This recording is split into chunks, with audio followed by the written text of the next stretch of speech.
I'm Kiong, a sculptor.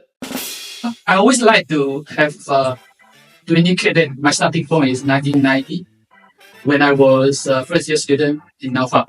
I really truly believe that that's the beginning of my career. I had to teach at NAFA in 1994 after my graduation as a part-time lecturer. Since then, until now. And you might be able to visit the National Museum at the canteen entrance. There is a Singapore 50 sculpture to commemorate the celebration of the Singapore independence for 50 years anniversary. And also the Expo Station. To me, I consider that is so far the largest sculpture installation I've done so far. If you want to have something at the Singapore River, you could visit the Capital Spring. That is the latest sculpture installation in 2021. So I did set a few guidelines when someone approached me. So I'm not those type that everyone asks me to do something, I will do something. Because usually that will lead to a very bad ending. Because when I believe in something, I will make sure that it delivers. But before I reach that point, I need to stop myself, to protect myself, to engage in such a that need to lead to no way kind of condition. So usually if they approach me, I will show them the website, the book, and have some discussion about what I really show interest with. And from there, you will know. If they show interest on those works that you have done before, right? Okay, now we can have a chance to go to phase 2. Public art is a placemaking project, right? And therefore the community, the local community is important. You can't ignore that, right? The fundamental elements of the space, the people, and the one who commission you are important. So therefore, if I'm involved in those public art projects, right, I will submit more than 2 or 3 proposals to identify what they really like to do before I really go into the details. It's also a kind of, rather than they select me, actually I try to figure out what is in their mind. And based on that, I try to build on what I thought I could further push forward. Yeah, this is the first one. Here indicated of the pedestal, 1 figure, 4 conditions, quarter century. Which means that this is the 1993 version, my graduation show of NAFA diploma. We got one. Yeah. It's a live figures, and that is the first status. But 7 years later, I realized that the way I look at my works changed. I no longer want to present this piece of work in such a way. At that time, life is so not really satisfying because you wish to be an artist, but you are not. You got a good life, good job, and a good income, but you are not artist. So that's why I thought at that time I just put it on the fish tank. Everything looks good, but once it falls, the tiny fish inside also die together. Yeah, in a very fragile state. So that represents the 2001. I do have English version and now English. Yeah. So this is 2001. After that is before I went for my MFA study in Glasgow. Yeah, and this is 2007. Okay. The 2000. This is a 2006. Another 7 years later, I start to have a series of that refer to the water. You might realize that this is the first beginning of the water, but I eventually turned the water into the material the key elements in my works, and the darkness and the shadow. Right? So I represent that piece of work again, but this time I let the sculpture go into the water, flopping into the water, and it's keep moving actually. But you can't see it from naked eye, it's so slow. So my friend visited the show, and when the time he came out, right, he realized something is wrong, but he don't know what's wrong because the sculpture already moved to the other side very slowly. Yeah. So only could capture that is through the video documentation. Yeah. So it's into the water, it's a table.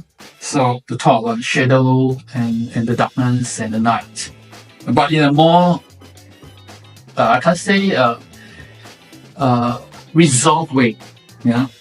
And in year 2017 in Napa, so I let this shadow turn out to be a real shadow, a pool of darkness on the ground. It's 2006. So after that solo show, I keep thinking about that spill of water, and I thought it is something quite interesting to further develop it. I did draft out a few proposals how to make it happen, but just can't find the right time to do so. And in year 2007, and the curator of the National Museum asked me to submit a proposal, and I thought, okay, it seems like quite fit to that particular space, and after that being accepted, and yeah, so that is the beginning of A Day Without a Tree. The discussion starts with that if 50 years later, when I'm not there and I'm no longer there, and the curator and whoever involved in this project no longer there, if that is part of the collection of the Singapore Museum, how to make sure that the future generation have a chance to revisit the work again, or to reinstall the work again. So at that time, I thought I could produce a menu for the Singapore Museum to keep it as a record. At that time, they thought they need a physical work because a production menu is not a standard format to be part of the collection of the Singapore Museum. Yeah, during that time. But the material I'm dealing with is there's no chance to keep it because it's so site specific. Once you dismantle, it just destroy. Yeah.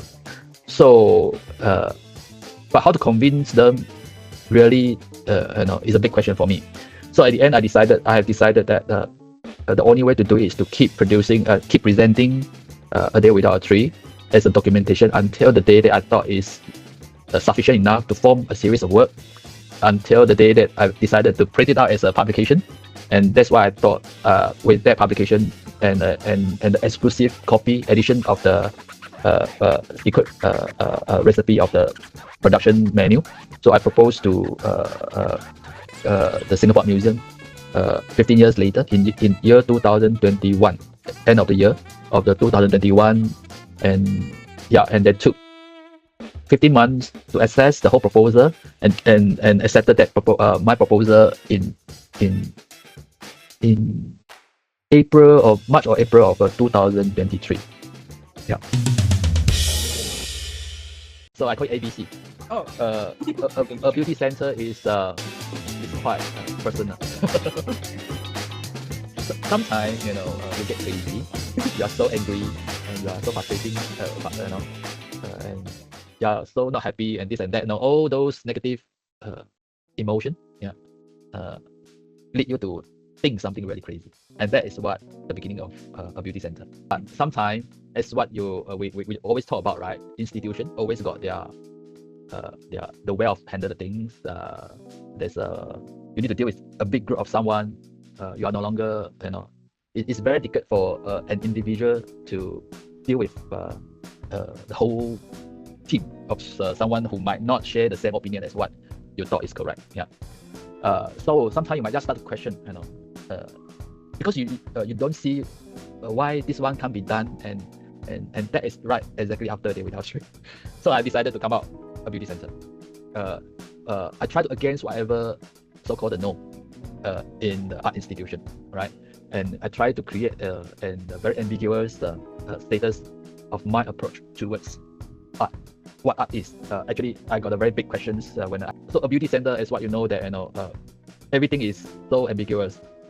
Even I try to turn all my previous work, which is already got the original statement, in a beauty center. I try to render with another layer of narrative, might be totally against what I have done. Because what I have encountered is whatever the artist try to present the concept right at the end, in the era of order is that, right? The audience got the right to reinterpret your idea. The curator got the right to reinterpret your idea. And the collector got the right to have their own saying about your idea. Actually, the artist have no right at all when you're facing such a great pool of audience. That's how I feel as an artist. And all of a sudden that I realized that I have a dozen, my stories only belongs to myself. So this is why the beginning of a beauty center, which is always paradoxically engaged in so-called the meaning and also the form. So and everyone celebrate the Botello's fat lady, right? The sculpture, the painting. So I thought I want to create another Botello like marble form, but yet even like a cancer like those shape that make you uncomfortable. But at the same time, I wish from there I could achieve something aesthetically pleasing. So that's all kind of very paradoxical approach in a beauty center, and it took me 7 years to complete that.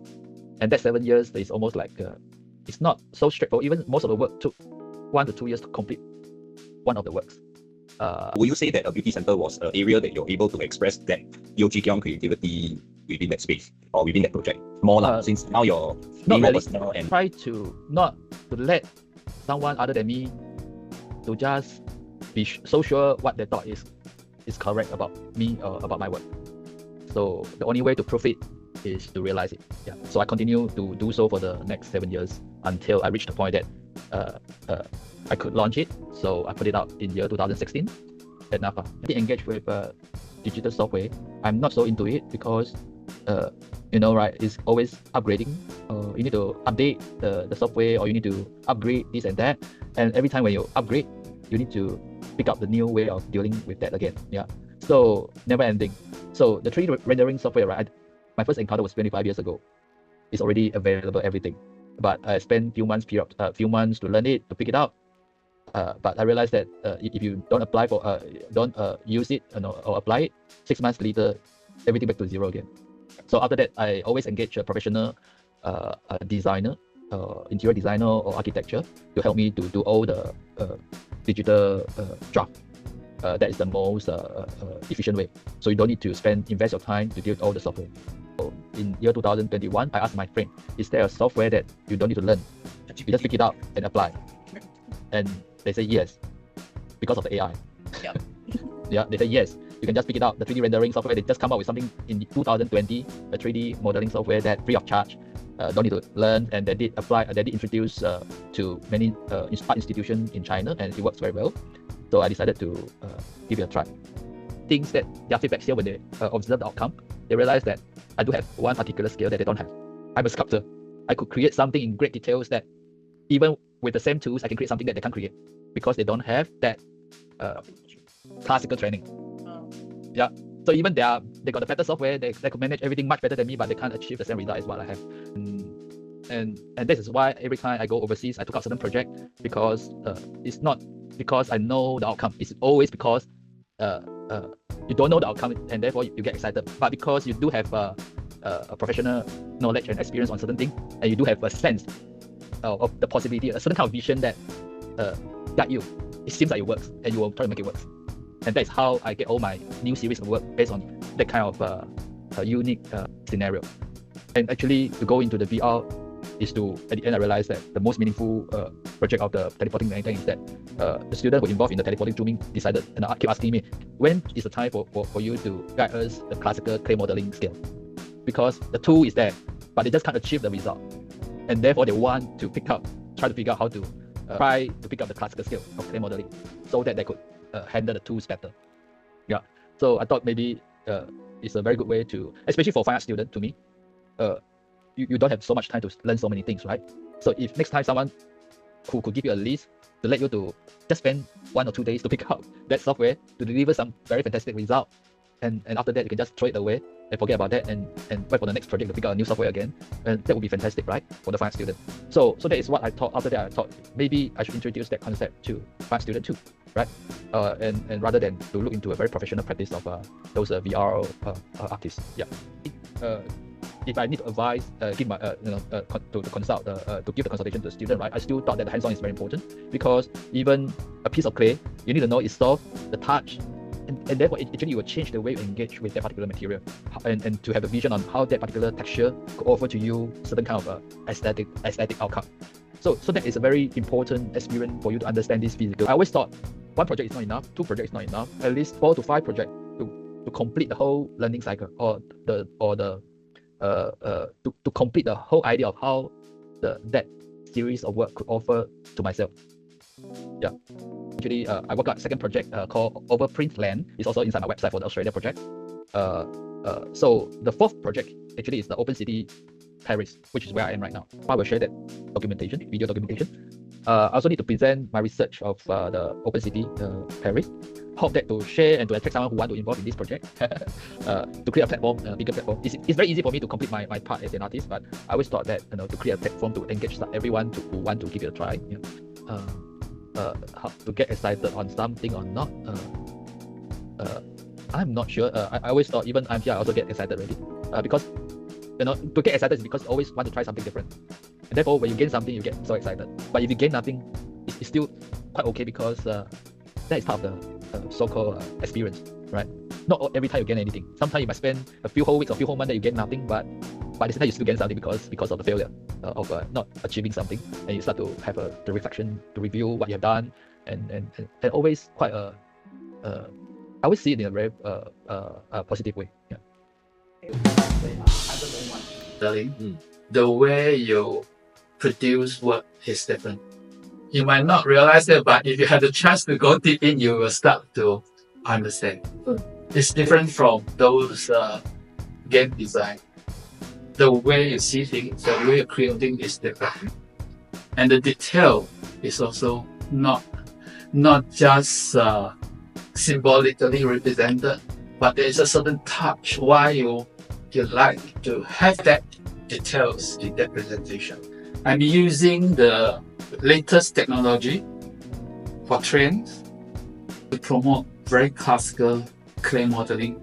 Even the MRT Expo project, right?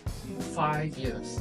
Oh, the metal. Yeah, 5 years from winning the award and this negotiate with the architect, negotiate with the engineer, and negotiate with the budget, because the budget is beyond all the budget. Because it's so huge and they don't have that budget, so they also need to figure out how to make things happen, right? So we take times to wait for the right time, to wait for the right moment. We find way to make it happen. It's not because of me. I just wish for the best, but I can't manipulate the outcome. So you still need someone to believe in your work, in your piece, and someone willing to put in their time to realize the idea and concept. And once it happens, right, you need to thank them most of the time. I think sculpture has now a more commercial thing, and I would say that sculpture has reached a point where it's just a novelty collectible. You got the point. It's just people who want to collect. Yeah.